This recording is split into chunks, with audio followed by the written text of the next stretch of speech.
Bonjour, j'espère que vous allez bien. Aujourd'hui je vais vous expliquer comment faire pour que votre enfant arrête de vous taper ou peut-être aussi arrête de taper ses frères et sœurs ou d'autres enfants.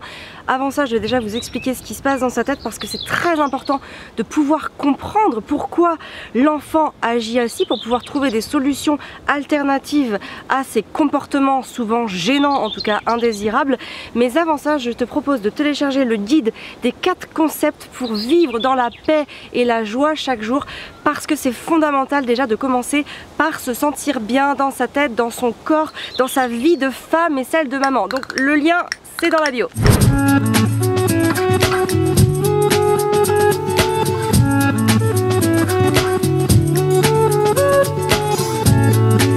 Alors la première chose qu'il faut avoir en tête, c'est que quand votre enfant il vous tape ou quand il tape quelqu'un d'autre, c'est qu'il n'est pas content, il est en colère parce qu'il a vécu quelque chose, une frustration, il a vécu un truc qu'il n'a pas aimé, et donc comme dans sa tête c'est en plein développement, ça fait un petit peu chaotique tout ça, et bien voilà, il s'énerve et ses nerfs en fait le poussent à taper. Mais c'est pas de sa faute, il le fait pas exprès, il le fait pas parce qu'il veut être méchant, parce qu'il veut nous blesser, parce qu'il veut blesser quelqu'un, c'est pas du tout ça le sujet. Le truc c'est qu'il n'arrive pas à se contenir, il n'arrive pas à accompagner son émotion, et donc il se lâche en tapant. Donc dans ces moments là, la première chose qu'il faut retenir, c'est qu'il a besoin de notre aide.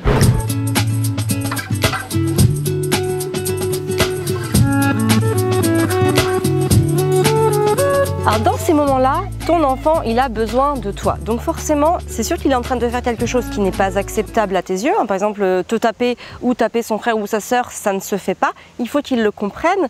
Mais aussi, il faut pouvoir être assez douce envers lui-même pour pouvoir l'apaiser, pour qu'il y ait un retour au calme qui se produise. Donc dans un premier temps, ce que je fais, on accueille la colère de l'enfant. Peut-être aussi en le maintenant de cette manière-là, il évite en fait tout simplement de donner des gestes et de taper. Donc voilà, on essaye de le contenir. En le maintenant vraiment fermement mais doucement, pour que ce ne soit pas une contrainte mais un accueil de son émotion. On le calme. Et en fait c'est une fois que l'enfant est calme qu'on va lui dire ce n'est pas acceptable. Quand on tape, on peut faire mal. Tu peux me faire mal à moi, tu peux faire mal à ton frère, à ta sœur, au chat, au petit copain, la petite copine. Taper, ça fait mal. Alors on peut dire à l'enfant, je comprends que tu sois en colère. Je le comprends, mais par contre, je te demande de ne pas taper. Ce n'est pas acceptable pour nous. Et en fait, peut-être que même si ton enfant, il a 18 mois et peut-être qu'il va être petit, il faut quand même le dire. Tout simplement parce qu'il va comprendre aussi la base de ta posture. Et il va aussi comprendre la constance de ta posture. C'est-à-dire que cette posture, il faut la répéter sans cesse et toujours. C'est une question de régularité. Plus on va le faire, plus notre enfant, en fait, va comprendre notre posture et va permettre de ne pas reproduire les comportements gênants.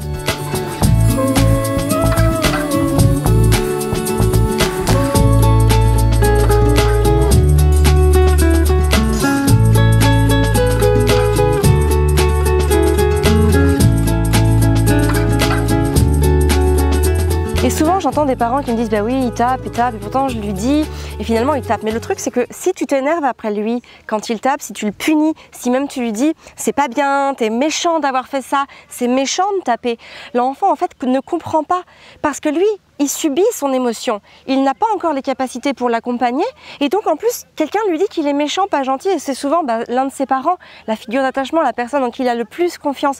Ça le perturbe dans sa tête, il sait plus. Alors que si on vient en posture d'accueil, en posture de j'ai confiance en toi, je te comprends, je suis là pour t'aider, ce que tu as fait ce n'est pas acceptable mais je vais t'aider à ce que ça ne se reproduise pas, l'enfant n'est plus tout dans la même dynamique et plus vous allez faire ça avec votre enfant au fil des jours, plus il va comprendre.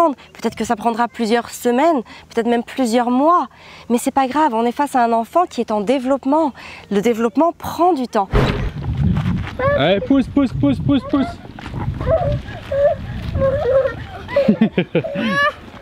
Allez, pousse Mimou. Tourne ton guidon sur la gauche. Il faut pouvoir accompagner son enfant pour qu'il lui-même en fait puisse accompagner ses propres émotions. L'apprentissage de l'accompagnement des émotions, c'est quelque chose qui se fait parfois un petit peu à long terme. Regarde, même en tant qu'adulte, parfois même un adulte n'a pas encore toutes les clés pour accompagner toutes ces émotions de manière positive et même empathique et même compassionnelle envers soi-même. Alors qu'en est-il d'un enfant ? Faites preuve de patience, accompagnez votre enfant. dites-lui que quand il fait quelque chose d'inacceptable, dites-lui que c'est inacceptable. Gardez cette constance et cette régularité en vous et vous verrez que l'investissement payera. Vous aurez préservé la relation avec votre enfant et votre enfant n'aura plus ce genre de comportement indésirable. Voilà pour cette vidéo, j'espère qu'elle vous aura aidé. N'hésitez pas à liker, à vous abonner à Famille Épanouie si vous aimez ce genre de contenu, à laisser un commentaire si vous en ressentez le besoin pour vous exprimer sur ce sujet.